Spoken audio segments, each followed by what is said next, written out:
तो हेलो दोस्तों, कैसे हैं आप लोग। आज हम लेकर आए हैं केमिस्ट्री क्लास 12th के एक बहुत ही शानदार चैप्टर का इम्पोर्टेंट ऑब्जेक्टिव जो बोर्ड में काफ़ी ज़्यादा पूछे जाने की चांस है। और वो जो चैप्टर है उसका नाम है सॉल्यूशन, विलियन चैप्टर। तो चलिए हम वन बाई वन करके देखने वाले हैं कि आज कौन से ऑब्जेक्टिव हम लेकर आए हैं। तो आप भी ध्यान से देखना स्टार्ट करेंगे कि कौन सा ऑब्जेक्टिव है, ठीक है। तो चलिए फर्स्ट नंबर जो ऑब्जेक्टिव है आपका वो है निम्नलिखित में, फर्स्ट नंबर जो ऑब्जेक्टिव है वो है निम्नलिखित में किसका हिमांक का अवनमन अधिकतम होता है। तो आपको बता दें कि हिमांक का अवनमन उस कंपाउंड का ज़्यादा होता है जिसमें आयनों की संख्या सबसे अधिक होती है। तो K2SO4 में आयनों की संख्या 2K प्लस SO4 माइनस, तो एक SO4 और 2K प्लस, तो टोटल आयनों की संख्या कितनी हो जाएगी, 3 हो जाएगी, ठीक है। और बी नंबर ऑप्शन में NaCl है, तो NaCl में 2 आयन होंगे और यूरिया में कोई आयन नहीं होते हैं। यहाँ पे यूरिया में कोई नहीं आयन और ग्लूकोज में भी आयन कोई नहीं होते हैं। तो सबसे ज़्यादा आयन K2SO4 में है, इसलिए यहाँ पे ऑप्शन ए हो जाएगा, ठीक है। चलिए 2 नंबर क्वेश्चन पे ध्यान देते हैं। विलियन के अणुसंख्यक गुणधर्म का उदाहरण है। तो विलियन के अणुसंख्यक गुणधर्म, तो देखते हैं कौन कौन से विलियन के अणुसंख्यक गुणधर्म है। यहाँ पे घनत्व नहीं है, द्रव्यमान भी नहीं है, क्वथनांक में उन्नयन एक अणुसंख्यक गुणधर्म है, लेकिन ताप भी नहीं है, तो ऑप्शन नंबर सी हो जाएगा।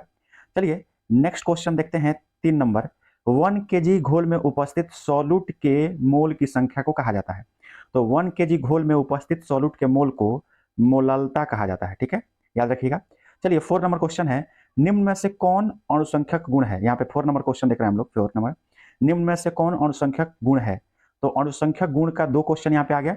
तो यहाँ पे श्यानता जो है अणुसंख्यक गुण धर्म नहीं है, पृष्ठ तनाव भी नहीं है, अपवर्तनांक भी नहीं है, लेकिन परासरण दाब, यहाँ पे परासरण दाब जो है अणुसंख्यक गुण है, ठीक है। तो ऑप्शन नंबर डी हो जाएगा। 5 नंबर क्वेश्चन है, यहाँ पे 5 नंबर क्वेश्चन पढ़िएगा। CaNO3 का होल ट्वाइस का वन ठप गुणांक होता है। तो वन ठप गुणांक को हम आई से सूचित करते हैं। तो आई देखना है कितना आता है। तो देखिए किसी कंपाउंड का आई उतना ही आता है जो सॉल्वेंट में जाके जितने आयनों में डिसोसिएट होता है, मतलब टूटता है। तो CaCNO3 जो है वो Ca+2 और NO3 -2 में टूटता है, और 2 NO3 है तो आगे 2 लगा देंगे। तो 2 NO3 या एक Ca+2, तो टोटल आयन कितने हो जाएंगे, 3। तो इसका वन ठप जो फैक्टर होगा वो कितना हो जाएगा, 3। तो इसका ऑप्शन होगा 3। तो ऑप्शन यहाँ पे नहीं है, लेकिन फिर भी आप कितना मानेंगे, 3। चलिए नेक्स्ट क्वेश्चन देखते हैं। नेक्स्ट क्वेश्चन देखना है 6 नंबर। निम्न में से कौन ताप द्वारा प्रभावित नहीं होता है। तो ताप द्वारा प्रभावित नहीं होना होता है वो है मोलालता, ठीक है। तो मोलालता जो है वो ताप द्वारा प्रभावित नहीं होता है। बाकी मोलालता, नॉर्मलता, फॉर्मलता ये ताप के द्वारा प्रभावित होता है। 7 नंबर यहाँ पे क्वेश्चन है। 7 नंबर देखिएगा। 234.2 ग्राम चीनी के घोल में 34.2 ग्राम चीनी है, तो घोल का मोलर सांद्रण क्या होगा। यानी मोलर सांद्रण आप पढ़े होंगे, तो इसका मतलब ये कह रहा है कि W/W% निकालिए, क्योंकि यहाँ पे चीनी का जो घोल है, मतलब सॉल्यूशन का द्रव्यमान दे रखा है, और यहाँ पे चीनी सॉल्यूट का द्रव्यमान दे रखा है। तो सॉल्यूट और सॉल्यूशन दोनों का द्रव्यमान दे रखा है, तो यहाँ पे हम लोग क्या निकालेंगे, चीनी का द्रव्यमान परसेंट। तो देखिए W/W% होता है, W/W% का फॉर्मूला होता है सॉल्यूट का मास बटा सॉल्यूशन का मास। तो सॉल्यूट का मास दिया है 34.2 ग्राम, बटा सॉल्यूशन का मास होता है, दिया है 234.2, और गुणे यहाँ पे 100 कर देंगे। तो अगर हम इसमें इसमें इससे भाग देंगे तो आएगा 0.14, इसमें 100 से गुणा कर देंगे तो आ जाएगा, लगभग आएगा 14 पॉइंट समथिंग, ठीक है। तो इसका आंसर आना चाहिए 14 पॉइंट समथिंग, ठीक है। तो शायद इसमें ऑप्शन में कहीं नहीं दिया है, यहाँ पे ऑप्शन जो है गलत टाइप हो गया है, तो इसका आंसर हो जाएगा, याद रखिएगा, 14 पॉइंट समथिंग, ठीक है। 8 नंबर क्वेश्चन है, निम्न में से कौन विलियन का अणुसंख्यक गुण है। तो अणुसंख्यक गुण परासरण है, ये सही है, पृष्ठ तनाव नहीं है, चालकता भी नहीं है, और अर्धायु भी नहीं है, तो ये अणुसंख्यक गुण नहीं है, ठीक है। चलिए तो नेक्स्ट क्वेश्चन देखते हैं 9 नंबर। परासरण दाब निम्नलिखित में से किस समीकरण द्वारा व्यक्त किए जाते हैं। तो परासरण दाब का फॉर्मूला होता है P = CRT, जो ऑप्शन नंबर 1 है। 10 नंबर क्वेश्चन है। 10 नंबर यहाँ पे क्वेश्चन देखिएगा। अर्ध आयु, यहाँ पे क्या लिखा गया है, अर्ध परागम्य। 10 नंबर क्वेश्चन है, अर्ध परागम्य झिल्ली से परासरण की क्रिया में निकल पाते हैं। तो याद रखिएगा, अर्ध परागम्य झिल्ली से परासरण की क्रिया में केवल विलायक के अणु ही निकल पाते हैं, तो ऑप्शन नंबर बी हो जाएगा।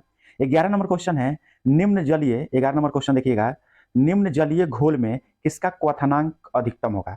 तो क्वथनांक उसी का अधिकतम होगा जिसमें आयनों की संख्या सबसे अधिक होगी। तो NaOH में आयन 2 होते हैं, तो यह आयन इसमें 2 है। इसमें Na2SO4 में आयन टोटल 3 है, 2 Na प्लस एगो SO4 माइनस है, तो 3 आयन है। NH4NO3 में 2 आयन है और ये नॉन ऑफ दीज है। तो इसमें आयनों की संख्या सबसे ज्यादा बी नंबर में है, इसीलिए इसका क्वथनांक अधिकतम होगा। ठीक है, चलिए इसके बाद हम 12 नंबर क्वेश्चन देखेंगे।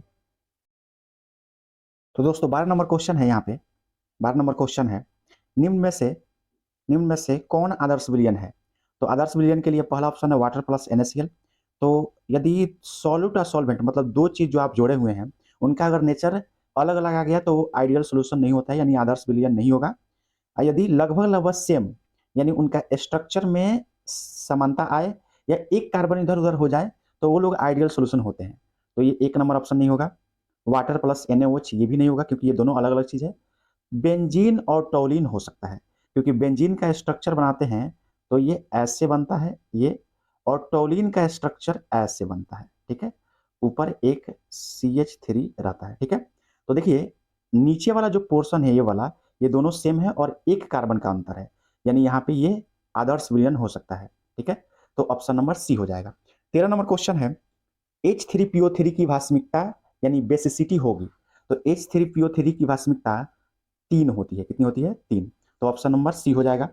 14 नंबर क्वेश्चन है, एक सेमी मोलर विलियन की मोलरता होती है। तो देखिए सेमी मोलर का मतलब होता है जिसकी मोलारिटी 1/2 हो, मतलब हाफ हो, तो इसकी मोलरता हो जाएगी 1/2, यानी ऑप्शन नंबर बी हो जाएगा।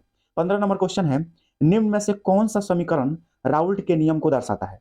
तो राउल्ट का नियम होता है, 2 नियम होता है, जिसमें से एक नियम है मोल फ्रैक्शन बराबर, चाहे ऐसे बोल सकते हैं, मोल फ्रैक्शन बराबर P0 minus P upon P0।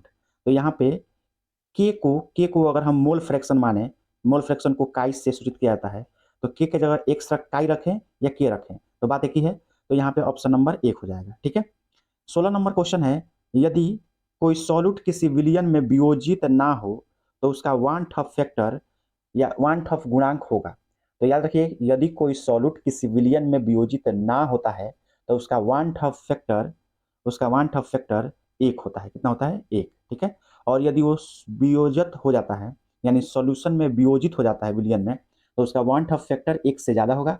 यदि वो विलयन में वियोजित ना होकर संयोजित होता है माने जुड़ता है, तो उसका वान टफ फैक्टर 1 से ज़्यादा होता है। ठीक है, चलिए 7 नंबर क्वेश्चन है, मोललता मोलालता का मात्रक है।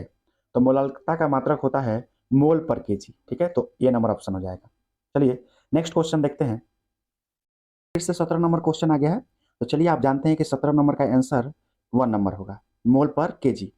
18 नंबर क्वेश्चन पे ध्यान देंगे, यहाँ पे 18 नंबर क्वेश्चन पे ध्यान देंगे कि मोलारता का मात्रक होता है। तो याद रखिएगा, मोलारता का मात्रक मोल पर लीटर होता है, तो ऑप्शन नंबर ए हो जाएगा। ठीक है, 19 नंबर क्वेश्चन है, 19 नंबर, जल में किस गैस की विलयता सबसे अधिक होती है। तो जो गैस डाई एटॉमिक होते हैं उनका विलयता जल में कम होती है, लेकिन जो गैस पोलर टाइप के होते हैं या NH3 CO2 HCl ऐसे गैस होते हैं उनकी विलयता जो होती है जल में ज़्यादा होती है। तो यहाँ पे ऑप्शन नंबर सी हो जाएगा, NH3 की विलयता ज़्यादा होगी। नेक्स्ट क्वेश्चन है 20 नंबर, हेनरी नियतांक का मान यहाँ पे रहेगा, बढ़ने पर जल में गैसों की विलयता क्या होती है, डैश डैश होती है। तो हेनरी नियतांक का मान बढ़ने पर जल में गैसों की जो विलयता होती है वो घटती है। ठीक है, तो हेनरी कांस्टेंट का मान बढ़ेगा तो उसकी विलयता घटेगी। नेक्स्ट क्वेश्चन है 21 नंबर क्वेश्चन पर ध्यान देंगे, अणुसंख्यक गुण कितने प्रकार के होते हैं। तो अणुसंख्यक गुण जो होते हैं वो भैया 4 प्रकार के होते हैं। तो ऑप्शन नंबर कितना हो जाएगा? 4 हो जाएगा, सॉरी डी नंबर हो जाएगा। कितने होते हैं? 4। चलिए 22 नंबर क्वेश्चन है, 22 नंबर क्वेश्चन, तनु विलियन यानी डाइल्यूट सॉल्यूशन की मोलारता होती है। तो डाइल्यूट सॉल्यूशन की मोलारता जो होती है वो 1 से कम होती है, यानी यहाँ पे ऑप्शन जो होगा वो 1 नंबर हो जाएगा। 23 नंबर क्वेश्चन है, समपरासी विलयनों का पराशर दाब आपस में, यहाँ पे ऑप्शन नहीं दे रखा है लेकिन आपको बता दें, आपस में समपरासी विलयन का पराशर दाब बराबर होता है। क्या होता है? तो आपस में समपरासी विलयन का पराशर दाब बराबर होता है। तो ये टोटल इस सीरीज में 23 क्वेश्चन है। ये 23 क्वेश्चन बहुत अच्छे किस्म का क्वेश्चन है, इसे तैयारी कर लीजिए ताकि बोर्ड में आपका क्वेश्चन कोई भी सॉल्यूशन से ना छूटे। चलिए आज के लिए बहुत बहुत धन्यवाद, मिलते हैं नेक्स्ट वीडियो में।